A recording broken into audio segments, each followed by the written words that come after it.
Heu, ce que je voulais vous montrer aujourd'hui, c'était, un outil qui m'a été assez utile, dans pas mal de missions, notamment quand il s'agissait de faire de l'audit de performance, de la recherche de problèmes. C'est un agent, Java qui s'appelle, Glowroot et qui joue le rôle d'APM, donc d'Application, Performance Monitoring. Alors, ce que j'ai prévu, c'est pas de vous montrer des slides, mais c'est de vous montrer comment ça fonctionne et qu'est-ce que ça nécessite comme travail pour l'ajouter facilement, en fait, sur votre projet Liferay. En environnement de dev, vous allez le configurer en quelques minutes et puis, sur un environnement, heu, de sur un environnement serveur, il y a quelques manipulations à faire, limite le plus compliqué, c'est juste peut-être, des, heu, des aspects réseau à gérer. Alors, comment ça se présente? Donc là, j'ai un Liferay qui tourne et sur mon Liferay que j'ai configuré en local, j'ai attaché, alors hop, j'ai attaché l'agent Java de Glowroot. Donc, oups, c'est pas là, c'est ici, voilà. Donc dans mes, paramètres de JVM au démarrage, j'ai ajouté ici, ce paramètre, moins Java agent suivi, de l'emplacement du glowroot.jar. Le glowroot.jar, on va le chercher sur le site de Glowroot, c'est facile. Donc on va ici, glowroot.org, on télécharge la distribution Glowroot qu'on trouve ici, on la dézip dans le projet, pof, moi je l'ai mise là, sous le bundle. Donc quand on le dézip, on va trouver, sous lib non, pardon, sous Glowroot, le glowroot.jar, toutes les dépendances, sous lib sont ici. Et puis vous allez vous rendre compte qu'au fur et à mesure, il va vous peupler un dossier data, un dossier log, un dossier TMP, parce que, l'outil en fait s'appuie sur HSQL pour, persister les données qu'il collecte. Donc dézipper Glowroot, ajouter l'agent Java dans les, options de JVM avec, en donnant l'emplacement du glowroot.jar. Et puis une petite manip qu'il faut faire aussi pour Liferay, il y a une variable du portable properties qu'il faut, modifier, c'est celle-là. C'est, module framework properties, boot délégation.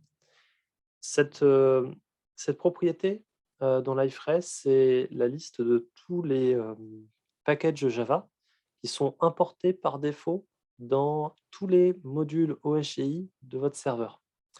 Et ce qu'on y fait ici, alors tout ce que vous voyez jusque-là, c'est ce qu'il y a par défaut dans votre variable en 7.4. Donc faites attention en fonction des versions, de Liferay, il va y avoir plus ou moins de packages par défaut ici. Il peut y avoir quelques petites différences et donc j'y ajoute, les packages de Glowroot de façon à ce que, ces derniers soient, importés dans le class loader de tous les modules, OSGI de mon portail. Donc pour configurer Glowroot de base, vous avez juste ça à faire. Après pour, gérer proprement, les accès, les permissions, vous pouvez rajouter du mot de passe. Donc là, vous pouvez peupler un fichier admin.json dans lequel vous allez renseigner, des rôles avec les permissions associées et vous allez pouvoir créer des users avec un username et puis, un hash de mot de passe de façon à restreindre, l'accès.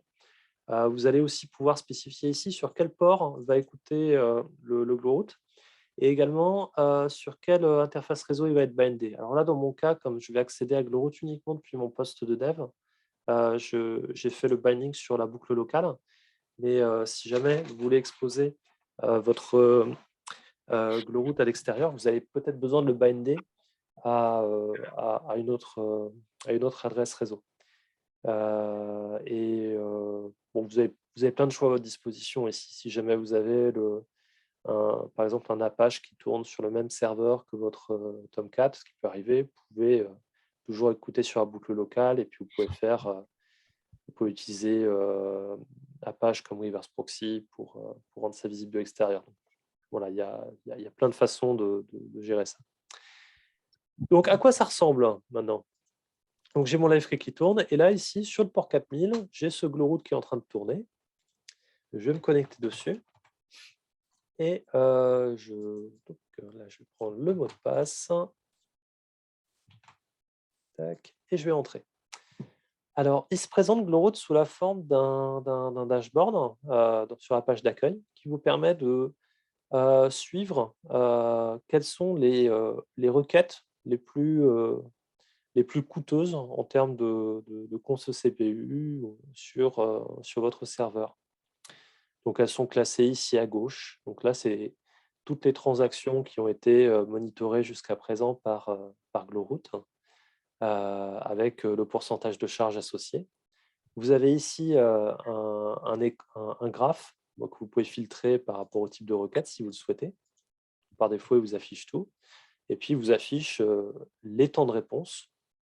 Il vous montre grosso modo ce à quoi était occupé le serveur avec un code couleur. Donc là, ici, ce genre de choses, ici, ça peut vous permettre de repérer, tiens, il a passé pas mal de temps à attendre des réponses SQL ou alors à faire des appels extérieurs ou être bloqué sur autre chose. Donc ça peut vous aider à repérer ce qui se passe un petit peu. Il vous propose aussi une vue par percentile. Puis on peut même configurer quel percentile on veut voir. Donc, il va vous dire le temps de réponse médian, c'est celui qui va être en jaune. Et puis, les 5% des requêtes les plus lentes, ça va être en bleu. Les 1% les plus lentes en rouge. Donc, vous avez des vues comme ça. Et puis, vous pouvez aussi monitorer le nombre de transactions par minute. Et puis, classer par type de requête. Donc, ça c'est les vues que vous allez avoir ici de base. Un élément important aussi, c'est que vous avez un suivi des traces lentes. Alors, qu'est-ce que c'est une trace lente? Par défaut, on configure et on dit une trace lente, c'est une trace qui met plus de 2 millisecondes, plus de 2 secondes, pardon, 2000 millisecondes. Et donc, vous pouvez ajuster ça à l'envie, à plus, à moins. Et pour chacune des traces lentes, il va vous collecter des informations supplémentaires. Alors, c'est là qu'on va s'amuser un petit peu. J'ai fait exprès de rendre mon Liferay lent en faisant un développement custo qui allait le ralentir. Donc là, on va uploader quelques images. Donc, ça va être là. Vous voyez un petit peu comment ça va se passer. Donc, hop, je vais ici, j'upload des photos. Alors, je vais chercher sur Internet des photos qui contiennent des coordonnées GPS dans les données EXIF du JPEG. Donc là, hop, on a des latitudes, des longitudes. Et donc, ce que j'ai fait, c'est que j'ai écrit un traitement qui va lire les coordonnées GPS, faire un appel à un web service externe pour obtenir la ville dans laquelle la photo a été prise et l'indexer dans Elasticsearch. Et ça ne va pas être rapide, en fait. Donc là, je upload ces 9 photos. Je les publie. Et là, ça mouline, ça mouline, ça mouline. Ça mouline, ça mouline, ça mouline. Et ça va finir par se terminer. Donc là, mon traitement il était un petit peu lent. Eh bien, on va regarder comment Glowroot il peut nous aider à diagnostiquer ça. Donc, je vais regarder les requêtes récentes. Donc là, il a logué ici une requête qui était un petit peu longue. Ça a pris un petit peu plus de 8 secondes là, pour uploader ces photos. Donc là, si je clique sur cette requête, j'ai des détails. Donc là, je vois quelle était la requête qui a été faite exactement. Au-delà de la transaction, j'ai la query string qui a été passée et puis j'ai potentiellement d'autres données de contexte que je peux enregistrer. Là, vous voyez, de base, j'ai rien fait, mais il m'a logué le user ID Liferay, ce qui est pratique. Vous pouvez même savoir quel utilisateur était à l'origine de cette requête qui a pris du temps. Alors, on a une description de ce qui a été réalisé côté serveur sur cette requête. Donc là, on a une vue haut niveau. On voit que on a passé pas mal de temps à faire des requêtes HTTP. Et on voit qu'il y a eu des threads auxiliaires qui ont été créés. Et là, on voit que, pareil, on a passé pas mal de temps à attendre des requêtes HTTP. On voit qu'au total, cette requête, elle nous a pris presque 1 seconde CPU sur le thread principal et 2 secondes CPU sur le thread secondaire. On voit la quantité de mémoire qui a été allouée. Là, c'est pas énorme, hein. Des fois, on fait avec Glowroot, ça m'a permis de découvrir des choses incroyables. Le record que j'ai observé, c'est une transaction qui, à elle toute seule, allouait 900 gigaoctets. Donc, dans l'exécution de la transaction, le garbage collector, il a dû passer quelques fois. Donc, c'est assez instructif de regarder ces informations-là, parce que des fois, on peut se rendre compte qu'on a des traitements qui sont très, très lents. Alors, il me sort ici des détails de tout ce qui s'est passé pendant cette requête. Donc là, on voit toute l'histoire. Là, à gauche, on voit la progression dans le temps. Donc là, on voit des petites étapes. Hop, là, on voit une requête HTTP qui a pris un petit peu de temps.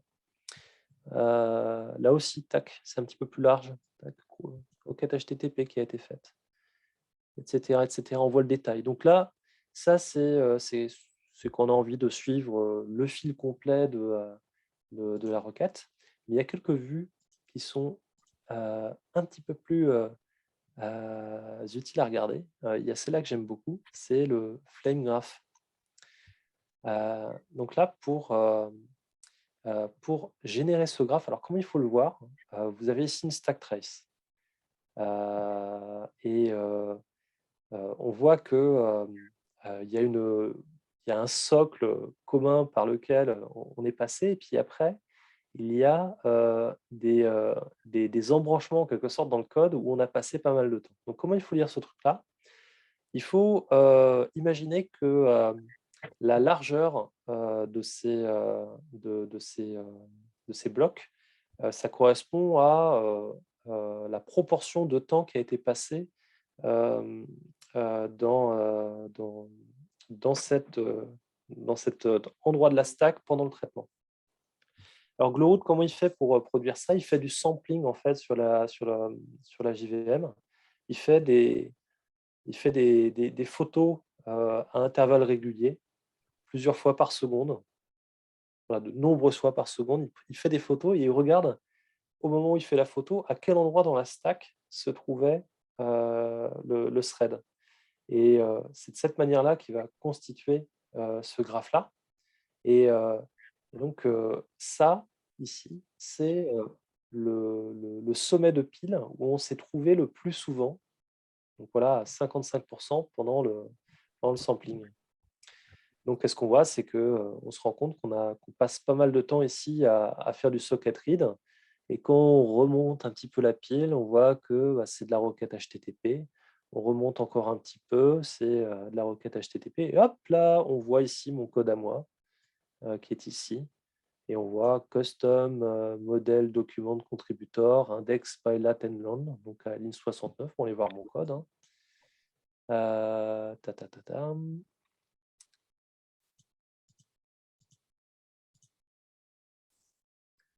Voilà, je vais chercher les numéros de ligne.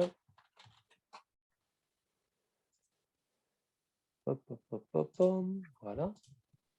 Et donc, à la ligne 69, voilà, c'est là qu'on fait cette requête HTTP. Et donc, conclusion, on se rend compte que sur ce traitement, hop, la requête HTTP, qui est répétée plusieurs fois dans la transaction, eh bien, elle est coûteuse en temps de réponse. Donc ça, c'est ce que nous permet de détecter facilement un Glowroot. Alors après, je vais vous montrer, là, on a regardé les détails d'une requête, d'une transaction en particulier, mais il est aussi possible, alors ce que je vais faire, c'est que je vais répéter notre opération là quelques fois. faut qu'on ait plusieurs échantillons. Tac. Multiple file upload.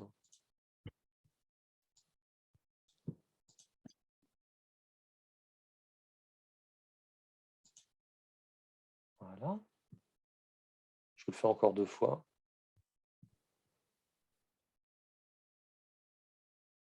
Tac.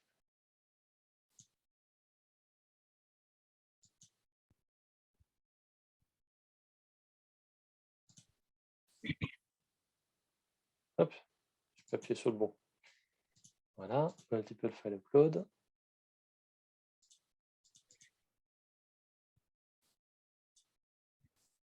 Padam, padam, padam, padam, padam. C'est parti. Voilà, comme ça, on a quelques échantillons qu'on va pouvoir visualiser. Alors là, c'est marrant, je vous montre. Pour l'instant, ici, on a une requête en bleu. C'est parce qu'elle est en train de se dérouler. Et hop, elle est passée en jaune, ça veut dire qu'elle s'est finie. Donc là, on a 3 traces lentes sur cette transaction-là. Et vous pouvez regarder des statistiques globales à ce type de requête. Donc là, ici, il me trace toutes les typologies de requêtes SQL qui ont été envoyées pendant le traitement. Donc on voit que, là, en l'occurrence, le select view count, on l'a fait 100 fois sur ces 3 requêtes. On voit les temps de réponse moyens, le temps total, donc la multiplication des deux pour voir s'il y a un truc qui allait pas. Donc, il m'est arrivé quand j'ai déployé Glowroot, en analysant des traces d'utilisation de l'application du client, de voir parfois un nombre de requêtes hallucinant. Donc, parce que peut-être que dans un morceau de code custo, on bouclait à mort sur des mêmes traitements. Alors, ils avaient beau ne pas être très longs, mais parce qu'on les multipliait 10 000, 20 000 fois, ça coûtait super cher. Ou alors, des fois, on peut mettre le doigt sur des requêtes pour lesquelles le temps de réponse il est trop long.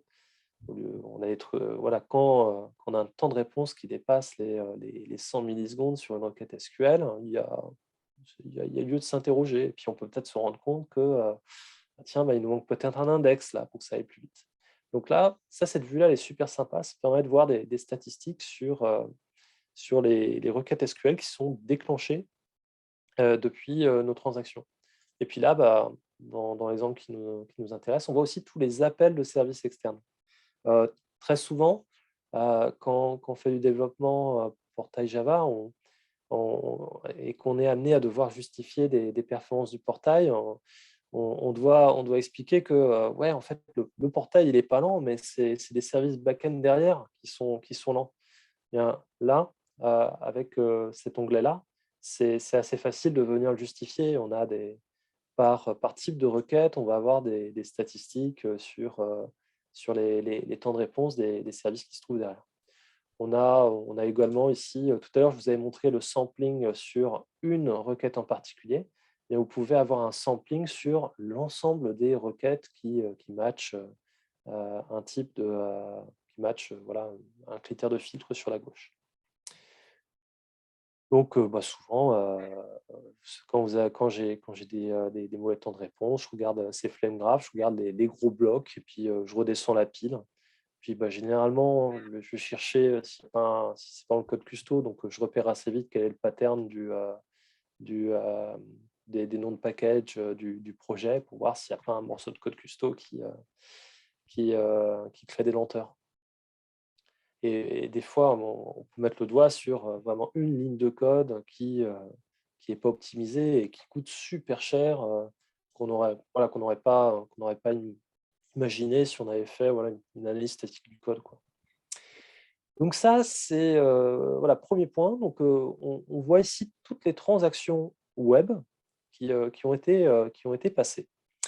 Parce que par défaut, Glowroot, il va vous faire des statistiques sur toutes les requêtes HTTP qui passent. Alors par contre, dans Liferay, il y a aussi des traitements en background. Alors je vais reprendre le même exemple finalement. Et je vais déclencher une réindexation de mes contenus. Donc je vais aller dans la partie search ici. Et puis je vais faire index action et on réindexe tout. Donc là, comme on réindexe tout, on va repasser par mon document contributor là, qui va aller lire les métadonnées du JPEG pour faire un appel de service et écrire dans l'index Elasticsearch. Donc, il va le faire en background. Et donc, du coup, cette opération, c'est une tâche de fond et elle ne va pas apparaître ici. Et là, en fait, ce qui est sympa dans Glowroot, c'est que vous pouvez réaliser de l'instrumentation de méthodes. Donc là, je vais vous montrer quelle instrumentation j'ai mise en œuvre pour justement pouvoir attraper des statistiques sur la réindexation. Donc, parce que je sais quelle est la classe qui déclenche, qui est le point d'entrée de la réindexation dans l'iFrame, donc base réindex background task executor. Donc, je vous montre, il y a des fonctions en fait d'autocomplétion. Donc, voilà, si vous mettez le début du truc, il va parcourir le class loader de la JVM pour aller vous trouver toutes les classes qui répondent aux critères. Puis après, pareil pour la méthode. Vous commencez à taper les premiers caractères de la méthode, il va vous la trouver. C'est le même style d'autocomplétion que vous allez trouver dans l'IDE. Donc là, j'ai identifié cette classe-là. Donc, sur cette classe-là, je veux monitorer la méthode qui s'appelle execute. Donc, bon, il m'a sorti voilà, cette méthode-là, qui a cette signature-là. Si jamais il y a plusieurs execute, il m'aurait sorti toutes les méthodes execute qui existent. Et là, ce que je dis à Glowroot, c'est bon, à chaque fois qu'on va passer là-dedans, tu vas capturer une transaction. Et puis, tu vas le mettre dans transaction type background task. Donc, ça, c'est un nom que je lui donne. Et vous allez voir dans le menu déroulant, là où il y avait web, je vais voir background task. Puis, je peux lui donner un nom. Je vais l'appeler transaction de réindex. Et après, pour chaque transaction qui va être capturée, je peux afficher réindex suivi du nom ici. Donc là, je vais aller voir dans le execute. J'ai background task. Et après, l'objet background task, je peux aller chercher la propriété name dessus. Donc, ça me permet d'afficher dans la headline de ma trace une information qui vient du modèle de données passé en signature. Vous pouvez choper des données sur les paramètres de méthode ou alors aussi sur le résultat. Et ici, alors ça c'est ce que ça veut dire ici, c'est qu'est-ce qu'on doit faire si on est déjà dans une transaction. Alors là, ça ne sera pas le cas parce qu'il n'y a pas de transaction qui est capturée pour défaut pour tout ce qui se passe en background. Mais si jamais vous vouliez faire une instrumentation sur une méthode qui peut être appelée dans une requête HTTP, si jamais vous ne capturez pas une nouvelle transaction, ça ne va pas être capturé en plus. Ça va juste être mis en évidence dans une des traces qu'on a vues auparavant. Vous pouvez surcharger le plancher à partir duquel on collecte des stack traces détaillés, comme on a vu juste avant. Donc voilà, j'ai fait cette instrumentation-là, et grâce à ça, qu'est-ce que ça fait? C'est que ici, j'ai dans le menu déroulant, alors par défaut, il vous présente Web, Background et Startup, et là, parce que j'ai défini Background Task dans mon instrumentation, il m'a capturé la Background Task. Et là, eh bien, on voit la réindexation complète, elle a pris 60 secondes. Et vous pouvez voir qu'est-ce qui s'est passé finalement pendant cette réindexation. Vous pouvez voir où est-ce qu'on passe du temps. Alors, là, ici, pas grand-chose, mais ça va se passer dans les threads auxiliaires, à mon avis. Voilà. Parce que le thread principal, il ne doit pas faire grand-chose. Il doit surtout déléguer à des threads auxiliaires, et c'est là qu'on va voir concrètement à quel endroit on passe du temps. Et là, qu'est-ce qu'on voit? On passe, mine de rien, pas mal de temps à faire des requêtes à Elasticsearch, ce qui est normal. Puis je pense que si on creuse un peu, on va voir ma petite... tac, on va le trouver.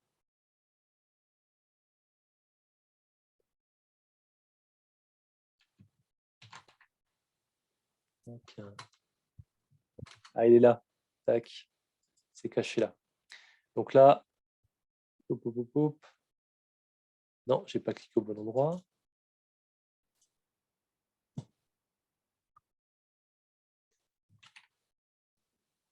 Ça a l'air d'être dans ce coin-là.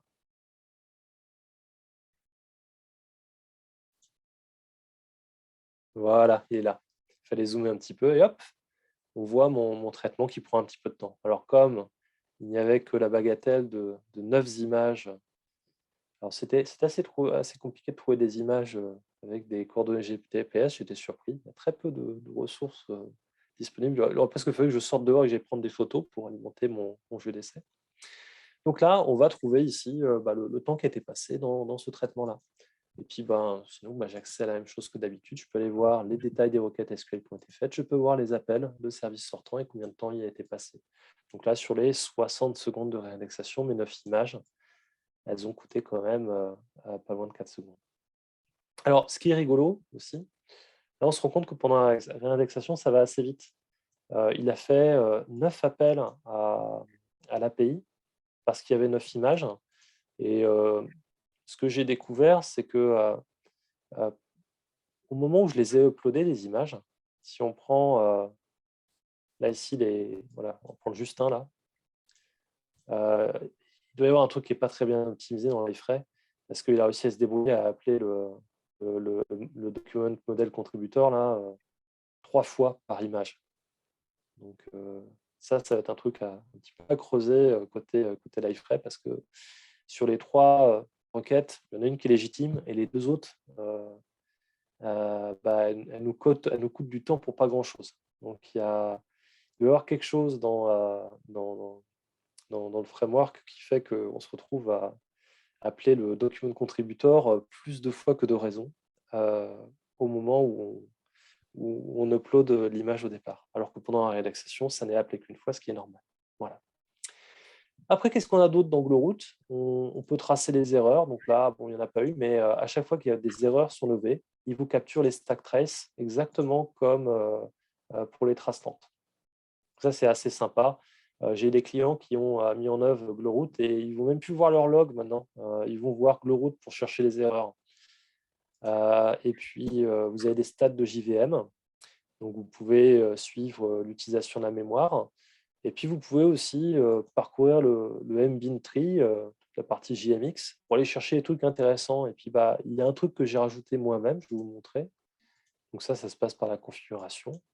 Donc là, dans les gauches, voilà, vous pouvez définir vos propres bins JMX que vous voulez surveiller. Donc là, j'ai surveillé le pool de connexion Ikari pour suivre les actives connexions, les connexions non utilisées, etc. Et comme ça, depuis JVM, ici, vous pouvez surveiller ces informations-là. Vous pouvez voir voilà, les connexions actives. Il y en a relativement peu parce qu'il y a peu de charges là. Donc on a eu un pic à 5 là, sûrement pendant la réindexation ou alors pendant l'upload. Et après, hop, il rend les connexions. Donc ça, c'est des trucs qui sont super intéressants à suivre parce que ça vous permet de voir si votre pool de connexion est bien dimensionné. Donc c'est des outils sympas pour suivre les métriques vitales de votre JVM. Vous pouvez également sortir des thread dump. Voilà, tac, j'ai un thread dump. Vous pouvez aussi lui faire sortir un heap dump si vous voulez. Donc ça vous donne quelques raccourcis sur certaines commandes de JVM que vous devez sinon exécuter en ligne de commande. Donc voilà grosso modo sur ce que vous pouvez avoir. C'est aussi possible de configurer des alertes. Attends, je crois que c'était là. J'ai quelques clients qui sont amusés à faire ça, qui ont configuré des alertes. Par exemple, c'est si jamais le nombre total de connexions il dépasse 15 pendant un certain temps, alors tu lèves une alerte et puis tu envoies à ces adresses-là. Vous pouvez faire des petites alertes comme ça, c'est assez sympa. Là, vous pouvez compter le nombre d'erreurs, voilà. Si les temps de réponse explosent. Ça, c'est assez utile. Donc, qu'est-ce que c'est que Glowroot finalement? J'ai tendance à l'appeler le Dynatrace du pauvre parce que c'est gratuit. C'est un outil qui est très facile à mettre en œuvre sur un environnement de dev ou alors même sur un environnement de recette, voire de prod. En termes d'overhead, c'est super léger. L'impact sur les temps de réponse, il est négligeable. On ne voit pas la différence. Et À chaque fois que j'ai eu l'occasion de le mettre en œuvre sur un projet client, ça a permis de mettre en évidence des petits goulots d'étranglement qui existaient par-ci par-là en certains traitements custo, ou alors parfois même dans l'iFrame. Et ça nous a permis d'implémenter des corrections voilà, qui apportaient pas mal de valeur au final. Donc, si jamais vous avez jamais rencontré cet outil-là, euh, vous pouvez l'essayer. C'est super facile à mettre en œuvre parce que l'interface, elle est assez simple et on voit rapidement où est-ce qu'on va aller. Et puis, c'est vachement puissant, vachement stable. C'est un très bon outil. Donc voilà pour ça.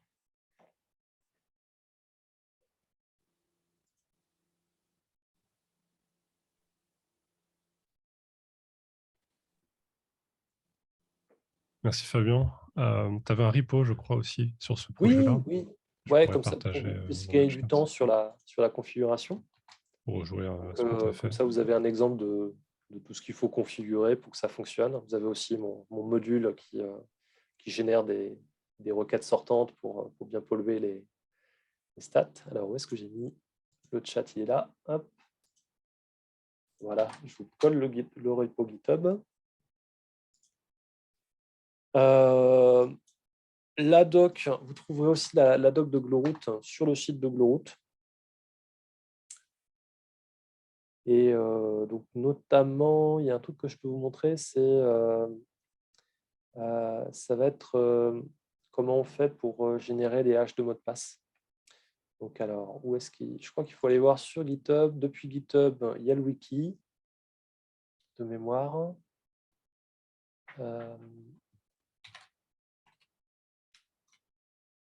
Voilà, see the wiki. Puis là, si vous allez ici, je crois qu'il y a... C'était pas là.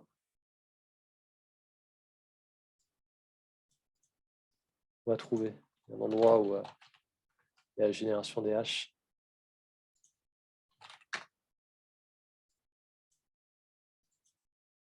Tac.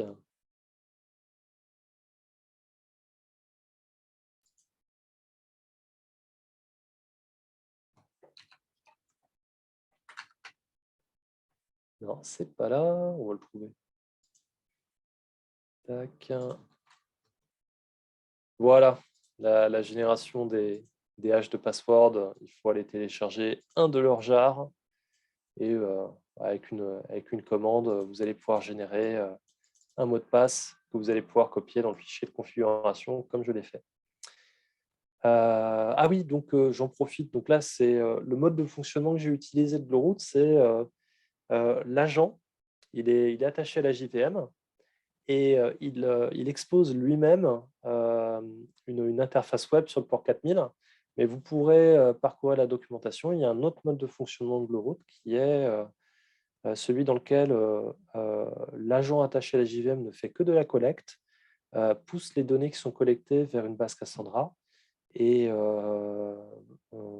il vous permet ensuite d'héberger une instance de Gloroot dédiée à la consultation de cette base Cassandra. Donc ça va être une installation plus avancée de Gloroot.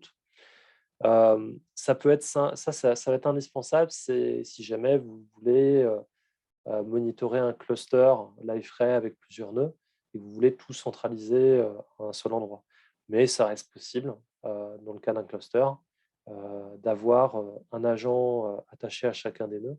Et il faut juste savoir se connecter sur l'IHM Gloroot sur chacun des nœuds pour aller voir les données du nœud en question. Donc, si vous voulez aller un petit peu plus loin, Gloroot, il a aussi ce mode de fonctionnement-là. Mais ça demande un petit peu plus de travail. Ça, si vous voulez, quand j'arrive chez le client, je lui dis tiens, on va monitorer vite fait, je vous mets ça en avant 2 heures.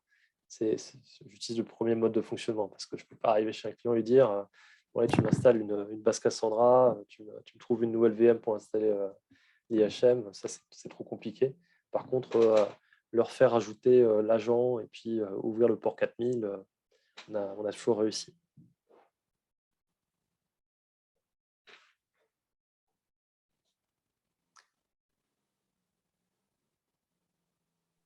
Est-ce qu'il y a des questions pour Fabien? Alors, ouais, j'en ai plus qu'une parce qu'en fait, sur ta dernière explication, tu as répondu aux deux questions principales que Ouais. j'avais. D'abord, merci, c'était super intéressant. Et du coup, la seule mini question qui me reste, en fait, c'est quand tu le passes en production, le stockage HSQLDB, Mhm. euh, qu'est-ce qu'il faut est-ce que tu as des précaux là-dessus voilà. Ouais, alors ce que j'ai vu, c'est bah, il va écrire sur le disque. Donc, il va écrire sur un fichier. Et tu as la possibilité de configurer des limites ici. Tu vas dans Administration et Storage. Tu peux lui dire tu peux définir des quantités max de données qu'il va enregistrer. Et après, en fait, dès que ça commence à déborder, il fait de l'échantillonnage en quelque sorte. Ok, Il super. va, il va t'effacer les éléments les plus anciens ou alors ceux qui se répètent. Donc, voilà, avec ces paramètres-là, tu peux garder sous contrôle la quantité de données qu'il va écrire sur le disque. Super, merci Fabien. Super. Et donc, tout ce que tu configures à ces endroits-là, ils sont sympas parce qu'ils t'exportent toute la configuration en JSON. Et ça, c'est le genre de truc. Après, tu peux passer dans ça dans ton image Docker, par exemple, euh, pour industrialiser le déploiement d'une configuration donnée, quoi. Ouais, Pareil, c'est la question. justement, c'est justement par rapport à, je vous ai montré une instrumentation que j'ai faite qui est vraiment dédiée à l'iFrame. Donc ici, j'ai fait cette instrumentation-là. Toutes les instrumentations que je fais, elles se retrouvent dans la config. Et on pourrait très bien imaginer, au fil du temps, se constituer un espèce de profil de configuration l'iFrame avec tous les trucs intéressants à surveiller, quoi. J'ai une petite question justement concernant la configuration. Ouais. Déjà, merci pour la présentation, Fabien, c'était très intéressant. Et quand tu fais les modifs en live via l'UI, Oui. est-ce que ça t'écrase le fichier config.json initial ou Oui. pas? Oui. Donc ça écrase le coup. Ok. Ouais, du coup, ça va. Si jamais tu travailles sur de l'infra VM persistante, bah, ça veut dire que ça va survivre au redémarrage. Par contre, si tu es en train de faire la configuration comme ça sur un conteneur Docker, au redémarrage d'après, bah, tout aura été effacé, quoi. Et D'accord. c'est ce qui va faire aussi que bah, toute la partie data, là, si jamais tu es sur du YAS, ça va persister. Mais la même chose sur un conteneur Docker, tu redémarres, sauf si tu as fait un volume persistant pour ce truc-là, ça va redémarrer à vide. Et alors, petite question complémentaire, toujours sur la configuration. Euh, Est-ce que tout ce qui est dans config.json, il y a des sections dans l'interface utilisateur pour modifier les éléments, ou est-ce qu'il y a des choses qui peuvent vraiment se modifier qu'en éditant le config.json? Bah, à ma connaissance, tout ce qui est là-dedans, ça se retrouve là. Ok, donc du coup, c'est bien. Ça veut dire qu'on est avec Glowroot, même qu'on veut changer des choses, on n'est jamais obligé de redémarrer le serveur, quoi. Ouais. Ça, c'est plutôt bien Là, sur la prod, quoi. quand tu modifies une instrumentation, quand on en ajoute une nouvelle, il te met un petit warning, il te dit attention, euh, pour les appliquer tout de suite, je vais aller bidouiller la JVM et c'est pas exclu que je te la plante. Donc il te met ce warning là. Alors en pratique, il ne me l'a jamais planté. Bon, il y a quand même un petit bémol, quoi. Voilà, c'est ça. C'est peut-être pas à faire en prod quand même. Voilà, en prod, tu fais gaffe. Une fois, en prod, je ne l'ai jamais fait. Parce que, voilà. Mais une fois en recette, en appliquant une instrumentation comme ça, alors, ce qui peut se passer, c'est que si l'instrumentation que tu as configurée, elle est foireuse, donc que tu as mis un nom de méthode qui n'existe pas et que tu as forcé, là, il y a des chances qu'il te la plante, hein. Ça risque d'arriver. Mais ce qui m'est déjà arrivé une fois, c'est qu'il m'a frisé la JVM pendant 2 minutes, mais il a réussi à la retrouver. Mais ça m'est arrivé qu'une seule fois et ça fait 1 an que j'utilise le machin. Ok. Parce que ce que j'imaginais, c'est qu'en prod, on imaginait qu'en usage courant, tu charges pas trop l'instrumentation pour pas avoir un trop gros overhead, mais que tu aies Ouais. besoin ponctuellement d'instrumenter plus voilà, Mm. pour diagnostiquer, mais que tu fasses ça sur des périodes très courtes, quoi, genre quelques Ouais. minutes, quelques heures en prod. Et donc, vu que c'est dynamique, ça, c'est plutôt pas mal. Mm. Après, bon, si tu me dis qu'en faisant des changements en live, il y a des risques de plantage, du coup, ça. Ouais, il y a un avertissement sanitaire. Je pense que le créateur de l'outil il voulait dire c'est vous qui voyez. Mais c'est vrai qu'en pratique, je ne l'ai jamais vu planter. Ok. En tout cas, c'est pas mal, hein. Ça, ça mériterait d'être par défaut dans l'iFrame.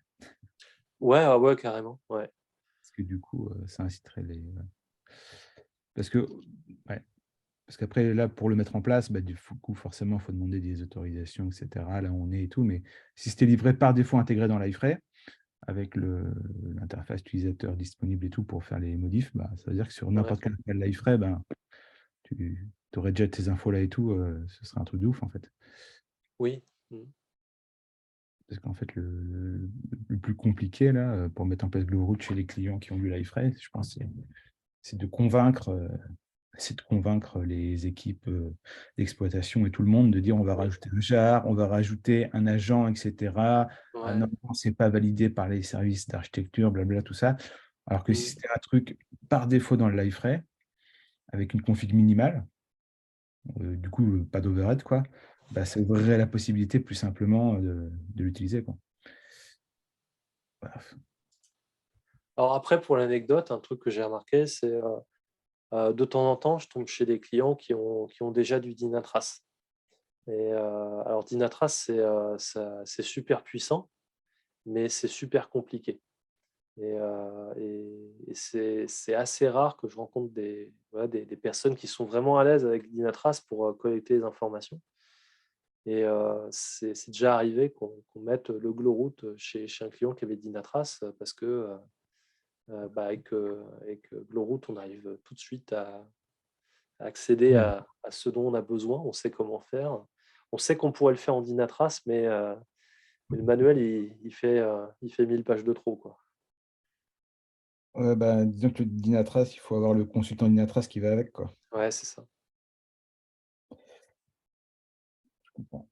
Bon, Il y avait une autre question dans le chat sur s'il était possible de filtrer par user ID, vu qu'on avait vu le user ID, pour retracer un parcours en fait utilisateur sur les transactions. Non, ça va pas jusque-là. Ça va pas aller jusque-là. Tu peux visualiser le user ID dans les traces, mais tu vas pas avoir la capacité de filtrage.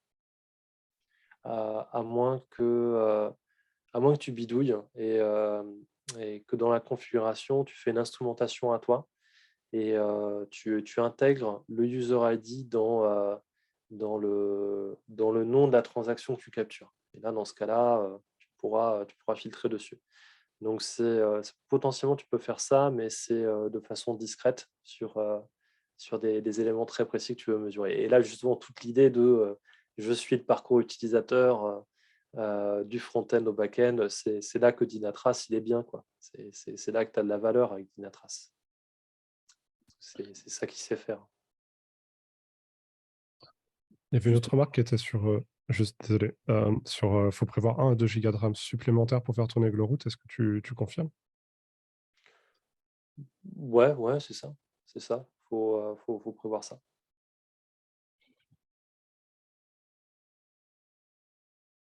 Petite question complémentaire pour rebondir sur la demande sur le coût du user ID, etc. Là. Il y a des possibilités d'extension de Glowroot, justement, c'est des choses qu'on voudrait Oui. ajouter. Ouais, tout à fait. Il y a une API Glowroot que tu peux ajouter dans ton projet Gradle. Et en fait, au travers d'annotations, tu peux réaliser des instrumentations. Donc, tu peux directement annoter ton code pour faire les instrumentations. Tu peux le faire dans l'autre sens. Là, tu vois, dans mon cas, je suis allé dans l'interface de Glowroot et j'ai dit je voudrais instrumenter ça. Tu as aussi la possibilité directement dans ton code de mettre les annotations pour que Glowroot te capture automatiquement des statistiques, C'est pas ça que je pensais plutôt Ah, faire des plugins pour augmenter les capacités de Glowroot sur certains trucs, notamment en termes de traçabilité, etc., de regroupement de suivi, etc. oui. Par rapport à ce que peut-être moi sur le user ID. En Ouais. gros, ma question, c'est la question qui a été posée pour faire des regroupements ou des agrégations selon des critères un peu métiers. Est-ce que si par exemple je voulais faire ça, j'ai possibilité de développer un plugin pour Glowroot pour le faire assez facilement. Est-ce que Glowroot, ils ont prévu des choses pour que Glowroot lui-même soit extensible ou Oui. est-ce que non, il faut faire une contribution classique code source Alors, ouais, j'ai vu qu'il y avait il y avait des points d'extension sur Glowroot, puisque il y a un certain nombre de plugins qui sont déjà inclus. Il y a certains dont on a vu l'utilisation. Là, par exemple, si je regarde Toto JDBC, donc la capture des informations sur les connexions à la base de données.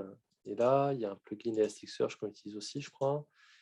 Donc, il y a quelques plugins qui sont. Le Servlet plugin, celui-là, je m'en sers de temps en temps parce qu'on peut justement lui dire vous pouvez lui demander de capturer des attributs de session particuliers.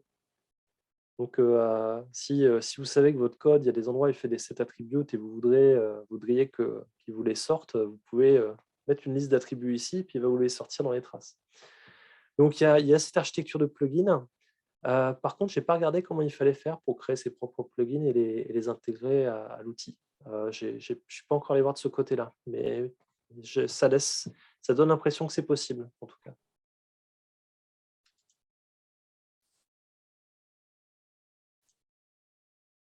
Ok, bah, c'est bon à savoir. On pourrait imaginer un plugin Livefray qui facilite certaines choses en rapport avec Livefray, quoi, par exemple. Ouais, il y a moyen. Peut-être qu'on se reverra dans quelques mois. Moi, je sais Parce pas, que je m'en sers tellement il y a peut-être un moment où. ou un plugin MOSGI ou un truc comme ça, Ouais. du genre qu'il te fasse une agrégation des performances, mais Ah, par module. par module Oh, OSGI, par exemple. Tu vois, globalement, ouais. sans savoir exactement ce qui ralentit, mais tu peux te dire, ah ouais, bah quand même, toute la partie web content ou je sais pas quoi, bah ça, c'est un gros truc dans la consommation de la perf. Ou, voilà. Ah, ça serait marrant, ça, ouais. C'est pouvoir dire quels sont les modules gourmands, quoi. Ouais. Bah, ouais, grosso modo, ça peut être Mm. intéressant. Surtout si tu aperçois que tu as des modules qui ne t'utilisent pas du tout et qui, en fait, parce que des raisons X ou Y, bah, ils consomment quand même. Tu te dis Ouais. c'est des modules qu'il faudrait désactiver ou donner des pistes, quoi. Optimisation. Quoi. Ou effectivement, pour revenir au truc des user ID, plus que par user ID, c'est pour être aussi par groupe utilisateur ou par rôle. Ouais. Donc, tu pourrais t'apercevoir qu'en fait, c'est plutôt des users qui ont des rôles particuliers qui vont consommer plus, par exemple. Ça peut être pas mal, quoi. Et en faisant des trucs avec des ratios. De dire, par exemple, euh, si tu as 1000 users avec un rôle A et Ouais. 10 users avec un rôle B, Ouais. euh, tu verrais la différence de consommation, mais par rapporté au nombre d'utilisateurs. Ouais, Tu vois. c'est vrai que dans le cas de Liferay, il y a des cas où ça a du Ouais, sens. Ouais. pondéré, du genre, tu divises par nombre de users et tu sais, bah ouais, ben, unitairement, un user qui a un rôle B, il consomme plus qu'un user qui a un rôle A, et donc du coup, ça peut te mettre sur la piste de trucs comme ça, quoi. Donc, ouais, ou par site aussi, quoi. Ouais, ça peut être intéressant de savoir, surtout sur tel site, qu'il y a qu'il y a de la consommation, quoi. Soit en absolu, soit rapporté par nombre de requêtes aussi. Mm. Ouais,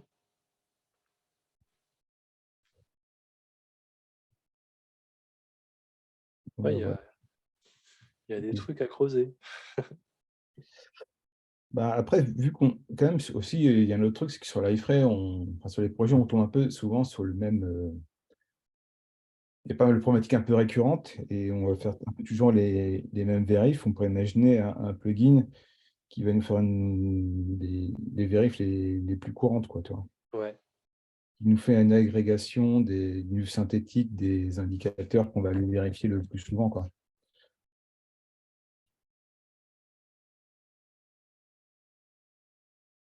Ouais, et puis aussi des trucs qui sont en rapport en fait avec tout ce qui est désactivable dans la configuration Liferay, quoi. Dès que c'est un truc désactivable, ben, du coup, il faut les isoler parce que c'est potentiellement désactivable. Typiquement, voilà, la consommation de chaque filtre de servlet ou des trucs comme ça. Ah ouais, ouais, oui, c'est parce que c'est vrai que après on peut peut-être, se rendre compte qu'il y a des trucs, il y a des filtres qu'on désactive, mais ça, en pratique, ça mange presque rien, quoi. C'est le genre de Ah, truc mais qu'on ça, peut c'est découvrir, ouais. intéressant. C'est surtout Mmh. si tu fais un truc générique, en fait, Bah ouais, tout ce qui peut être désactivé dans les configs de oui. Liferay, en fait, c'est un paquet de trucs, en fait. Mmh. Bon, ben, du coup, par défaut, bon, on essaie de le désactiver, mais en définitive, c'est un peu à l'aveuglette, machin et tout, mais tu aurais une vision claire de ce qu'il consomme vraiment, et puis hop, ça te mettrait tout de suite le doigt sur les deux, trois trucs qu'il faut vraiment désactiver, et il n'y a vraiment que ceux-là qui sont souvent désactivés, mais après, comme on ne sait pas trop par défaut, on vire tout, mais bon. Bah ouais, bon, moi, ce que j'ai vu en pratique, la plupart du temps, c'est les problèmes que j'ai vus, c'est des appels sortants qui prenaient super longtemps. Ça va être des requêtes SQL qui sont trop longues parce qu'il manque un index. Ça va être un bout de code custo avec une boucle de la mort. C'est clair que les appels sortants, ça, c'est le Ah ouais, ça fait mal. numéro un, et du coup, Mm, l'onglet calls là, de Glowroot, c'est vraiment du pain béni, ça, mm. c'est le meilleur truc, quoi, en vision synthétique, quoi. Parce qu'en plus, ça te sort carrément la requête avec le nom de domaine du truc vers lequel ça sort. Et Ouais, tout. Du coup, voilà, quoi. puis Là, gagner un temps avec ça, c'est dingue. ah ben, je pense que juste cet onglet-là, ça peut te faire gagner Ah ouais, des jours, voire des semaines, en fait. ah oui. Parce que dans un contexte classique, avant de... Ah, déjà, tu arrives sur des projets, tu sais même pas trop qu'est-ce qu'il y a en termes d'appel externe, quoi. Tu as Ouais. éventuellement fait d'architecture, mais c'est pas forcément tout à jour. Et puis on te dit, ah bah oui, c'est vrai, on avait rajouté ça, mais en fait, ça n'a Mm. jamais été reporté sur le site d'architecture, etc. Alors que là, ça ment pas, quoi. Tu sais Oui, vraiment. Ce qui sort, c'est ça. et puis pour retrouver dans le code source les appels et tout, en pratique, Oui. ça peut être fait avec plein de librairies différentes, à plein d'endroits et tout, donc tu sais jamais trop vraiment ce qu'il y a comme appel, quoi. Là, surtout que des fois, ça peut être des trucs tout cons qui sont même pas des vrais appels métiers, mais ça peut être une couche technique, tu vois. C'est un peu comme quand il y a des fois des parsings de XML et puis tu as des trucs qui vont valider des TD, qui téléchargent des TD, des choses comme ça, tu sais. Ah oui, ouais, ouais, des trucs surprises, oui. Oh, puis ouais, un autre truc qui fait mal des fois, c'est les regex. Ouais, aussi. Oh! Oh, parce que là, pour le coup, dans le genre problème de perf qui venait de Liferay, des quelques fois où j'en ai vu, c'était des regex qui partaient Ouais, en- qui était trop compliqué. Ah ouais, ouais. Et ça peut être mortel, hein. Ça peut être des minutes CPU, hein. Ouais, surtout si elles sont trop exécutables, parce que des fois, c'est des trucs, la règle, pourrait t'appliquer une fois et puis mettre en cache le résultat, quoi. Mm. Mais bon. Oh, voilà. Bah écoutez, moi de mon côté, là, à 14h, je vais partir autre part. Et qu'est-ce qu'on a de prévu après, Louis-Guillaume, pour la suite? Je crois qu'on avait un autre sujet qu'on voulait présenter. Ouais, mais j'ai oublié. En tout cas, je crois qu'on a un autre sujet. On devrait faire un autre meet-up avant la fin de l'année, je Ouais, crois. Je sais pas si vous avez des idées de votre côté aussi. Il y a de la place, hein. on avait quelques trucs sur, je pense, les objets et le mode proxy, Ah ouais, ouais, ouais, ouais. Ah oui, on voulait explorer ça. et puis l'aspect Timeless Liferay avec toutes les extensions, les Oui. client extensions qui ont été rajoutées sur la partie CSS/JS, Mhm. et quelques améliorations aussi sur les fragments, sur la partie avancée. Enfin bref, en tout cas, il y en aura d'ici la fin de l'année, et avant ça, il y aura sûrement le Dev 24 du coup, qui arrive très bientôt. Qui serait pas mal, mais bon, qui n'est pas encore possible, je pense, parce que ça n'existe pas, ce serait un retour d'expérience client, même si c'était un retour qui venait un peu de l'iFrame US via le service ingénierie, quoi, d'un projet qui serait 100% zéro module OSGI custom développé sur Ah l'iFrame. ouais, ouais. Ouais, on en a quelques-uns qui sont partis sur LXC, là, ce serait l'exemple. Je vais vous laisser pour Ouais, merci à tous. Merci réfléchir. Fabien. Et puis Et à la puis prochaine fois. à une prochaine fois. Bon après-midi, salut!